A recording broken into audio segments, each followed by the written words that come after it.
Hey Mung Beans. I'm Joey. I'm Ashley. And this is Wine Time Mysteries. If you're into true crime, And if the paranormal gets your nips hard, then this is for you. But before we get started, make sure to follow us on Spotify and stalk us on Insta and TikTok. or send your inquiries to winetimemysteries@gmail.com, and we promise to at least try to get back to you. Lego! It is bloody muggy and bloody warm. It's bloody hot. Yep. And there's no like cool breeze. It's just like hot breeze. Hot and sticky. And disgusting. Yeah. Yeah. All three things can be said to describe me. Title of my sex tape. Hot, sticky, and disgusting. Oh. Also, shout out to our number one mung beans. Yeah. Jamie and Bex, if you're out there listening. Yeah, from Good old New Zealand. NZ. New Zealand, Aotearoa. Yeah. I hope you spit out your coffee of something stupid that we've said. Oh, yeah. Like gay rolls. But, you know. Gay rolls. Gotcha again. You also missed out on a beautiful medley.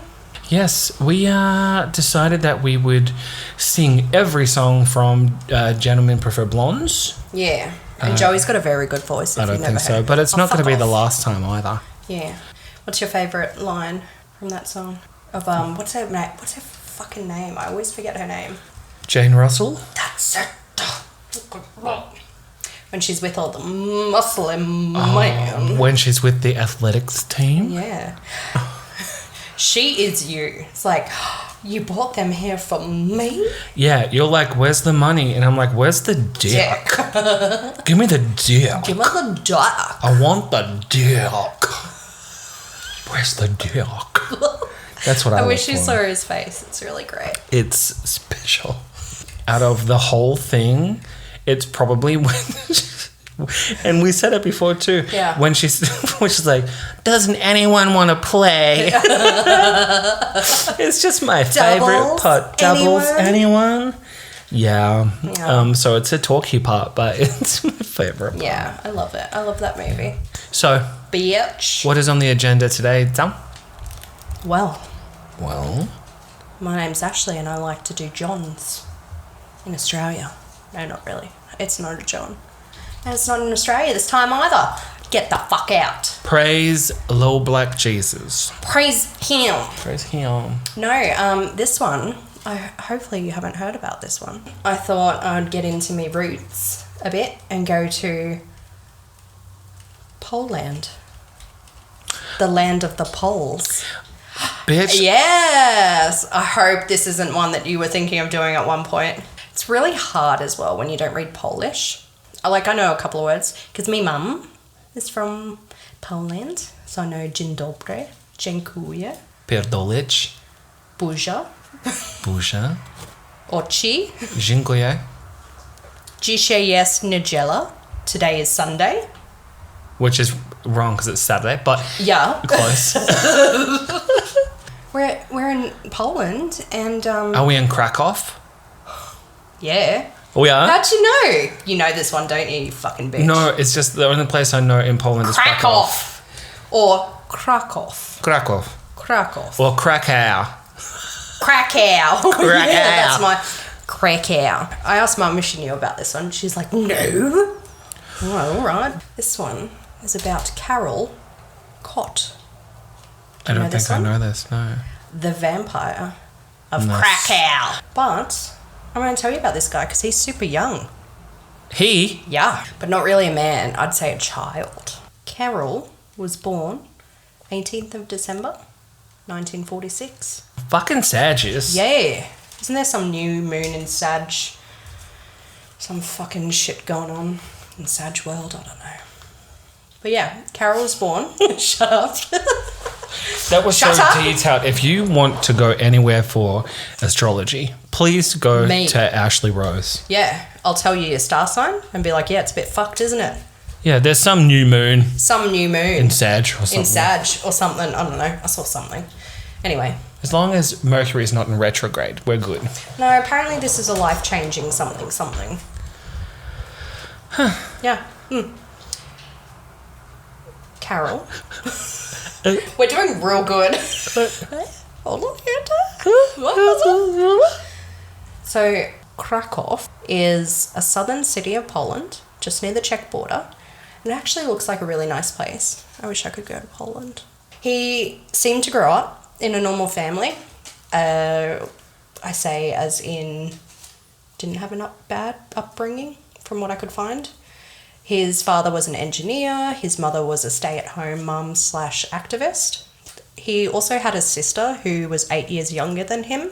And they'd go vacation. Little holidays and shit. You know, just a nice little family. It did seem like it got to a certain point where Karol seemed to change. Like, didn't seem interested in things. A few reports mention, probably after the arrival of his sister, he was a sad boy. I'm going to be the only child. Not really, but that's how I just think. When the family would holiday in the summer in a place called Fuck. I looked at the pronunciation last night and now I forgot it. Fuck. No, it's Chim. I don't... you like PCI, but like you've got to say the P and then it goes Chim. Some fucking Chim. So they went and holidayed in a place called Chim. The bored and angsty Karol would go to the local butcher shop / abattoir where he found a love of knives, dying animals, human anatomy and blood. Oh, and the people at the slaughterhouse thought it'd be funny to get Kot to drink pig's blood too, which he actually enjoyed. He would end up collecting knives, 16 in total, to which his parents, they seemed pretty happy. He was at least interested in something. I don't think they thought anything of it. They were just like, oh yeah, he's finally interested in knives. Yay. He also became fascinated with the concentration camps in Auschwitz after visiting on a school trip, and he said he wished he could have run one. And I'm just going to add this little quote by him because... Pause. Yeah. Did you just say he wished he could have run one? Yeah. As in... Yeah. Been in charge of a concentration camp? Yeah. Where they were killing Jewish people? Mm-hmm. Mm-hmm. Karol Kot... Mm-hmm. The Jew killer of a concentration camp. I'm just making sure that this is all sinking in properly. Oh, yeah, it is. Yeah, no, you just wait. He was, so this is what he said, he was amazed by the organisation and the idea of a concentration camp. So, of course, serial killer ammo, he started hurting animals, like the piece of shit that he was. So it kind of, everything started to kind of, kick off after going to the abattoir, and it was just a spiral down from there. He didn't have a lot of friends, surprisingly. Shock. Fellow classmates did have a few nicknames for him, like Lolo, Informant, I can't say this, El Capo, you can do it. El Capitano? Or El Capitan? Capone? El Capone? Yeah, so... El Capone? El Capone? Is it a magic spell? El Capone! I love that. They also called him Pyro and Sex Maniac because apparently he had a habit of groping female classmates. So he was just a pig. And this is all in his teens as well. Karol did have one friend, surprisingly, that he actually confided a lot to, and we'll find out later down the track as well. Her name was Danuta, and he met her by joining / making the shooting team. The coach of the shooting team took a massive liking to him. Oh. Yeah.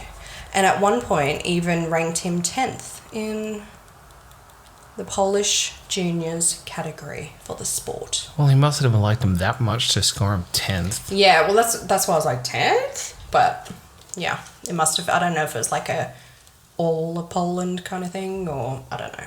Who fucking knows? Anyway, Karol's coach gave him a new title at the club that would give him the keys to the freaking ammunition store. Like, are you fucking kidding me?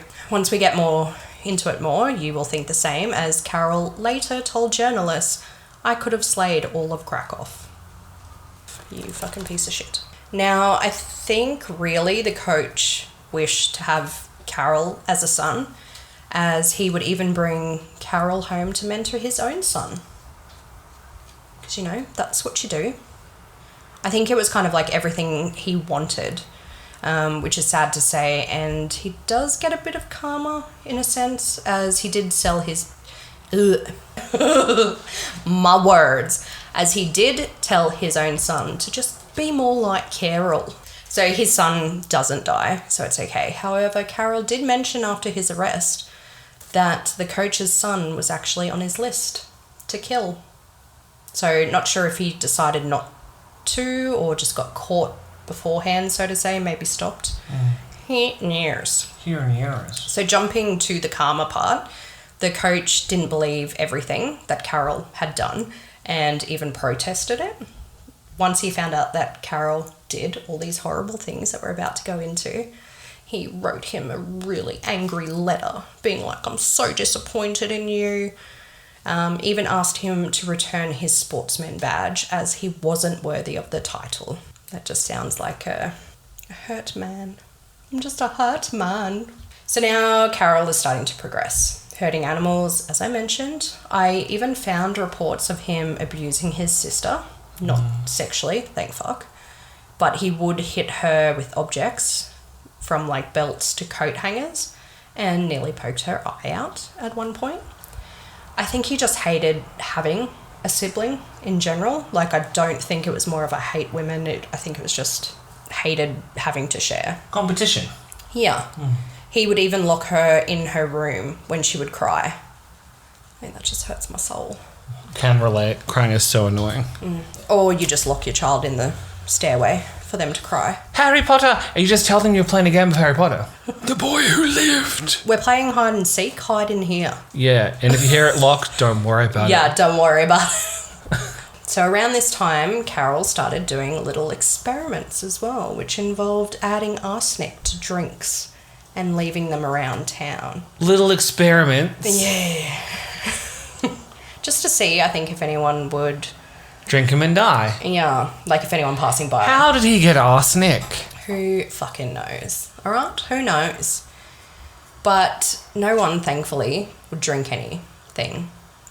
He also attempted to burn a few buildings down. Make fires and stuff. Well, they did call him pyro. Yeah, just escalating.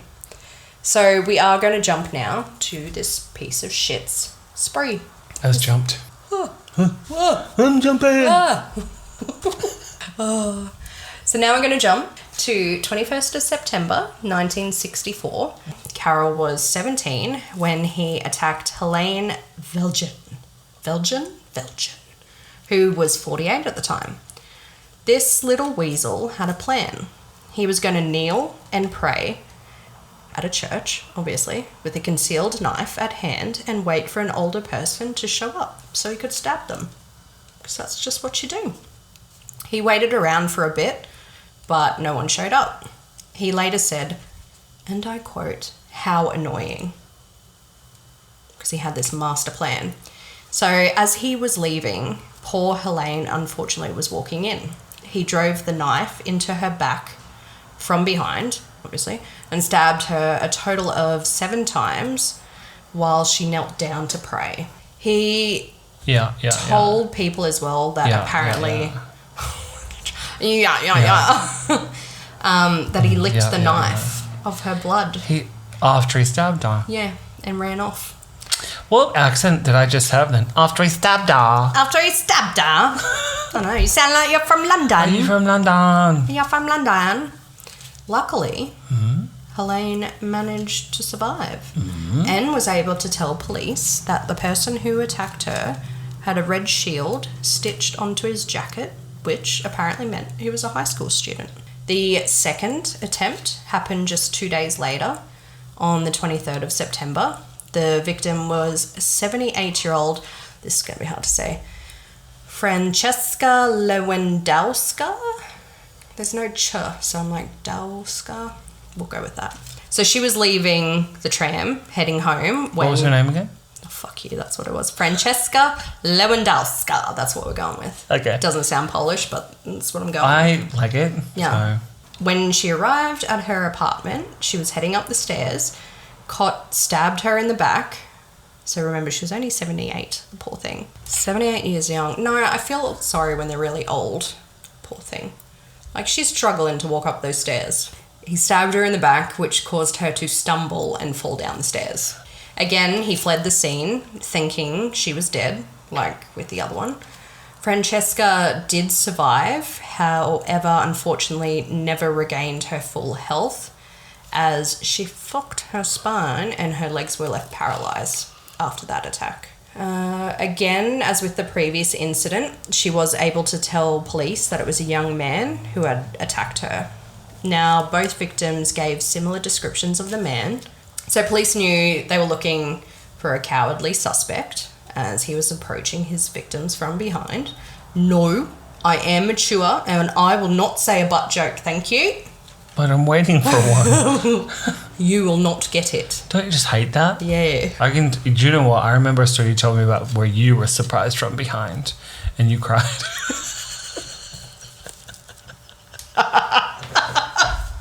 I wasn't expecting it and it hurt really bad, so I cried. Didn't mean to cry. I was like, oh! I cried. Anyway, I said no butt jokes. September 29th, so 6 days later, Kot struck again. Only this time, unfortunately, he would kill 86-year-old Maria Plichta. So this is his first victim as far as a murder is concerned. This is his first murder, yeah. She was at her local church when she was approached from behind again and stabbed. But this badass bitch was able to give a brief description to like a nun or something like that before passing away. So apparently, once again with this attack, he licked the blood from the blade and ran. Unfortunately, Maria died the next day, but not before someone visited the hospital to see how she was. Him? Mm-hmm. Karol went? This curious visitor would be Karol Kot. He's obviously out to kill. He's tried to kill 2 people. And failed. So now he's gone to see if she's actually died.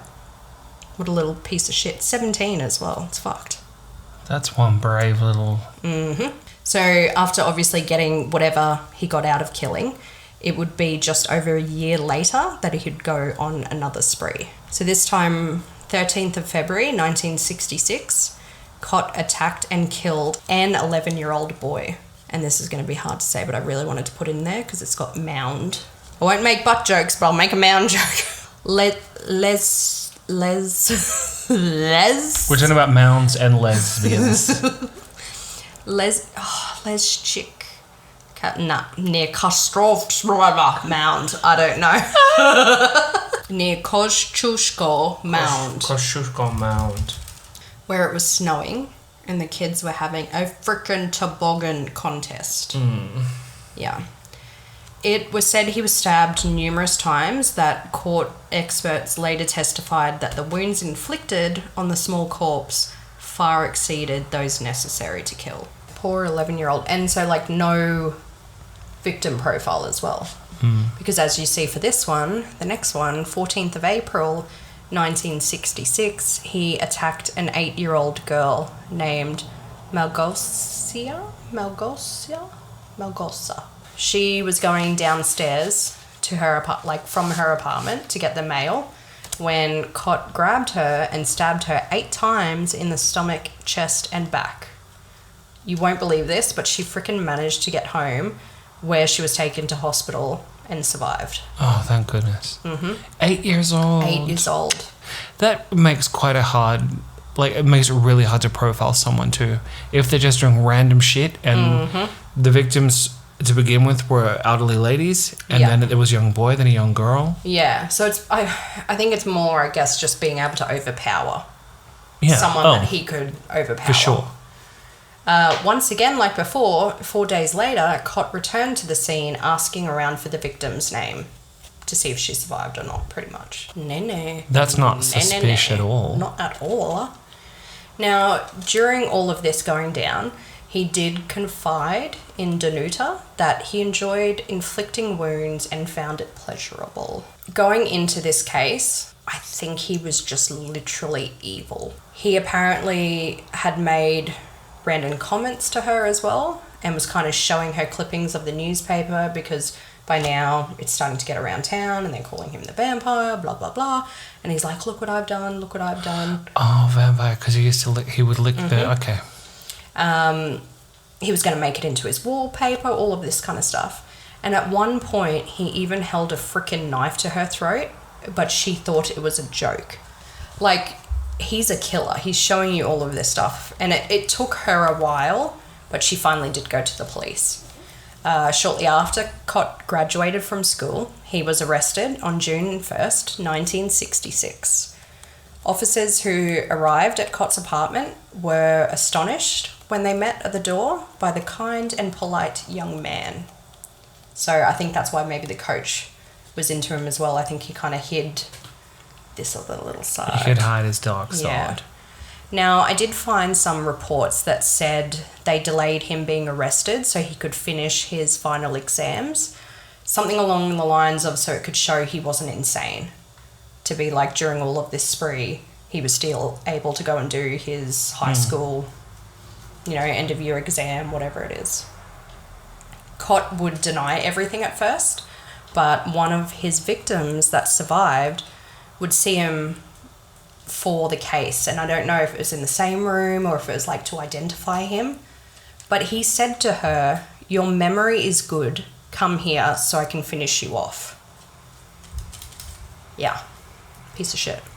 He even reenacted some of his crimes for police, and there's actually photos of these online as well, where you can see him smiling and pretending to stab people. So yeah, there's pictures of him reenacting all of his crimes, and he's like this, just like holding the knife up to this girl's back that was like an actress as well, and he's just smiling to show what he was doing. During the interviewing process, he did make a lot of weird comments and even told police at one point, "I'm not evil, I'm just a murderer. And maybe I should escape and help the world by killing people off." So he was pretty much saying he should, do what he wants. He also told officers, "The pleasure I felt when the knife was cleaving the meat. It's impossible to describe the feeling. The experience is worth the gallows." What the fuck? What the fuck? I wish I knew how to do screamo singing. That would be really fun. I would love that. The trial began May 3rd, 1967. He gave a very detailed testimony of his crimes and his plans he was yet to carry out. But apparently they were so extreme, the courts withheld them. Same as all the others, really, as well. He just seemed relaxed in court, just chilled, was even smiling. Forensic experts found Kot to be the classic example of a psychopath with, and I quote, "a deviation from the norms of temperament, drive and character, coupled with a lack of higher emotionality." 14th of July, 1967, Kot was sentenced to death by hanging. Oh, yeah, get it. As well as losing citizen rights. Now, appeal was made to... I'm sorry. Yeah. Are you going to want your citizen rights if you're dead? Yeah, because I did have a look, and I didn't put it down, but I'm saying it now, obviously, is during the war, apparently Krakow was kind of the admin place for the Nazis and everything like that. So a lot of the buildings and everything was still kept intact, and it was a lot of like, people kind of likened it to like Portugal with like the old style buildings, that kind of thing. Hey, back in news. So yeah, there was an appeal which was made, and they granted life imprisonment and took death off the cards because he was young. But then on March 11, 1968, they were like, yeah, nah, he needs to go. Exactly like that. They said, nah, fuck that. Yeah, nah, yeah. Hang that bitch. And his original sentence was reinstated and carried out on the 16th of May, 1968. And in his final interview, I'm not trying to glorify him, but it's just more of a showing you how fucked he was. And if you look into this a bit deeper, because there's so much online, he just seems evil. It's just like pure evil, but it's a child. It's fucked. So yeah, his final interview, he said, "Soon, where I'm going, I'll meet my victims and we can speak. Here on Earth, I have no one to talk to." And final, just a little quick note that at first got me a bit like, oh, I'm a bit intrigued here, is there was heaps of articles saying they did an autopsy and found a huge brain tumour. But there was some guy, I forget his name, that did a book and he was like, no autopsy was done. So, yeah, that's it. I just wanted to put that there because he could have had one because when he changed. But yeah, that was fucking old mate Karol Kot, the vampire of Krakow. There you go. You're welcome, mung beans. Creepy little weirdo. Yeah. I don't like him. I don't like him either. Love you, bye. Love you, bye. Bye. I sounded like Stephen Hawking.